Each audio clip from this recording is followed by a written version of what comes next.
This spirit, when it manifests, it also gives you a state which we call as collective consciousness. It's the state by which you become, again I say become, it's actualization, it is not just talking.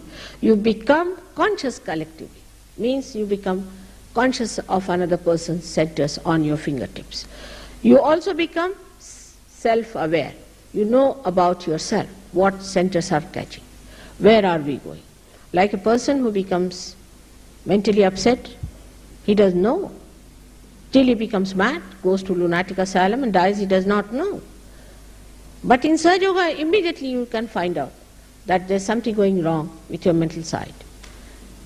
If a person gets into cancer, he might get into the state of galloping cancer, about to die, then he may discover that he has got cancer.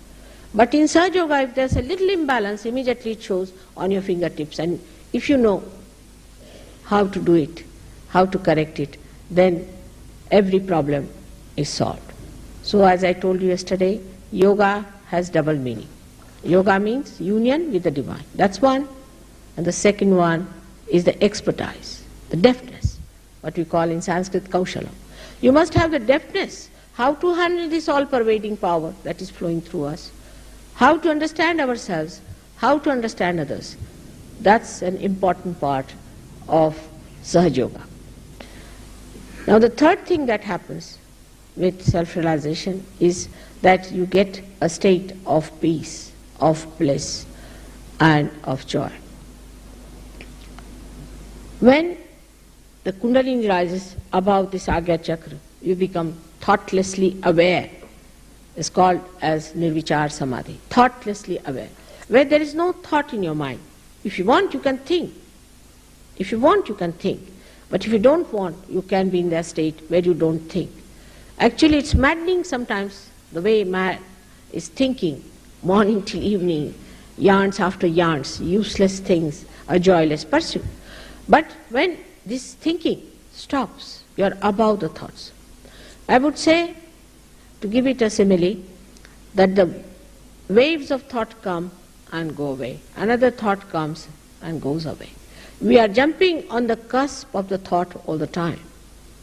Supposing we can just get in the center of the thought, that is the present. If we could stop at the present moment, then we are not worried about the thoughts. Like the waves of water, if you are in the waves, you are frightened of that. But supposing you are in a boat, then you can see the waves and enjoy them. In the same way, what happens to you that you jump up to a higher state of existence through which you see the thoughts. If you want, you don't want to see, you need not see. Now the thoughts that you see also are very wide and deeper, where you get inspirations. That's why, as Dr. Warren has told you, that your creativity improves. You can become tremendously dynamic, because your time is not wasted in wasteful thinking. You just know this is it. This is the exact. This is what we have to do. And that's how people get rid of many of their problems of mental tensions. There's no tension at all. You don't have any worries. You just see the thing like the witness. You become the witness of the whole drama. When you are in the drama, you think you are a part and parcel of the drama. Sometimes you weep with it and cry with it. But when the drama is over, you realize it was just a drama. I was not there. In the same way it happens to you, that you achieve a witness state. It happens to you. Even if you want to get involved, you cannot. You just cannot get it. That's how you can solve the problems better, because you are away from the problems. You can see what the problem is, but when you are in it, you are upset, full of tension, worries. And sometimes people get so upset with it that they commit suicide when they find no solution. But if you are away from it, then you can definitely solve the problem. Now this witness state has to grow within you gradually, with little understanding and with little meditation, which is very simple, which you can do very easily. Nothing has to be done about it. The last center is the center of Sahasrara, they call it, because there are 1,000 petals. 1,000 petals because there are 1,000 nerves which get enlightened. And the light from the flame, as you see in a candle, in the same way, it appears like tongues of flames, beautiful tongues of flame of various colors. You see them opening out.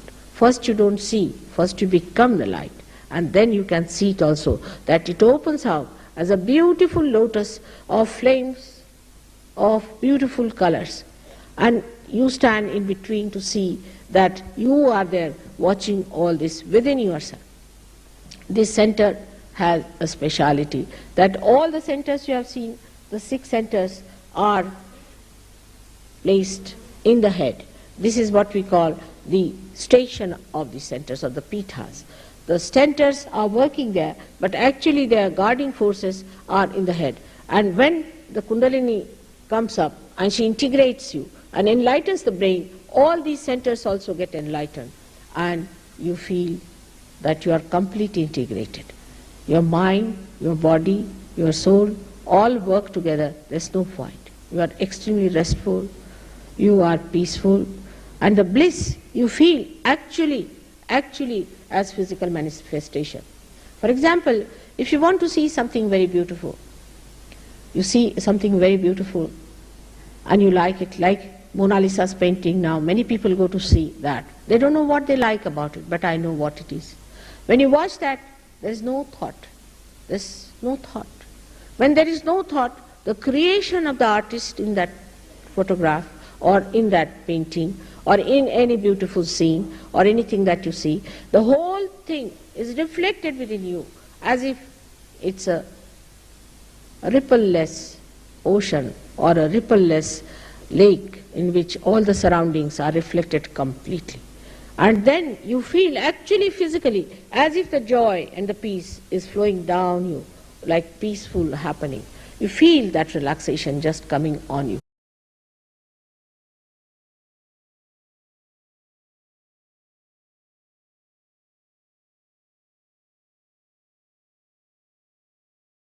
Not only after realization you can prove God, but you can show His miracles. The second thing, the nature of spirit, is that He's chitta, He's the attention. He's the attention, means when you become spiritually enlightened, your attention becomes enlightened. Now, enlightenment, what we understand of these lights is that the lights are falling here and we can see things, that's all. But this attention which is being enlightened acts. It works. It has got loops. It has got weapons. It works.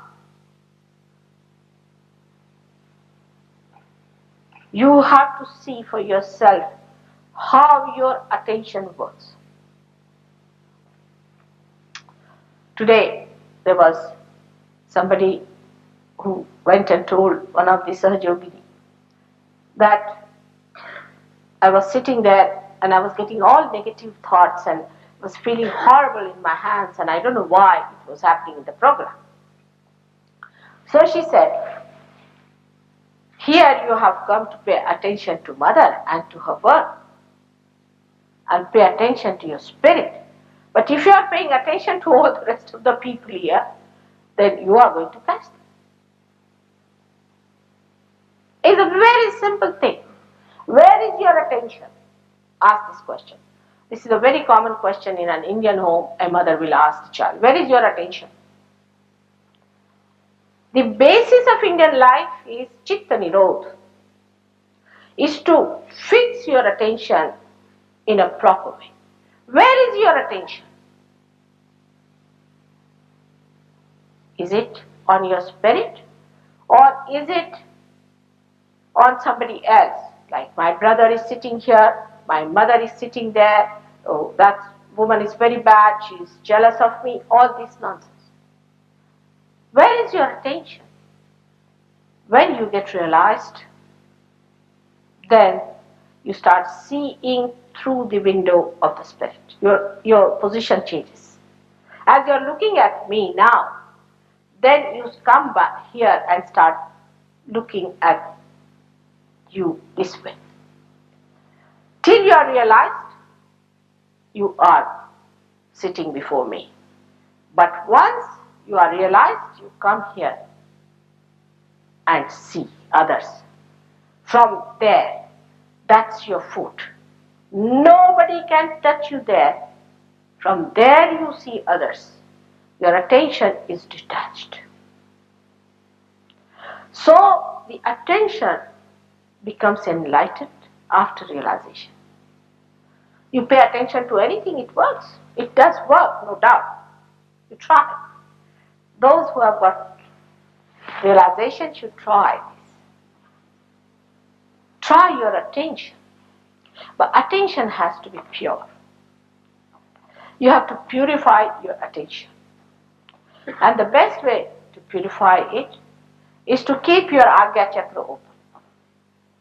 When this center is open, which is the center of Christ, which I have shown that it can only open through the Lord's Prayer, after realization. When you open that, then you are in that state where your attention is divine. And you'll be amazed how things work out. Even the smallest things, the material things, the useless things, and the great things and the subtle and subtlest, and how you start growing. So the growth is to be achieved by purifying your attention. And to purify this attention is to keep your Agya Chakra open and be in thoughtless awareness.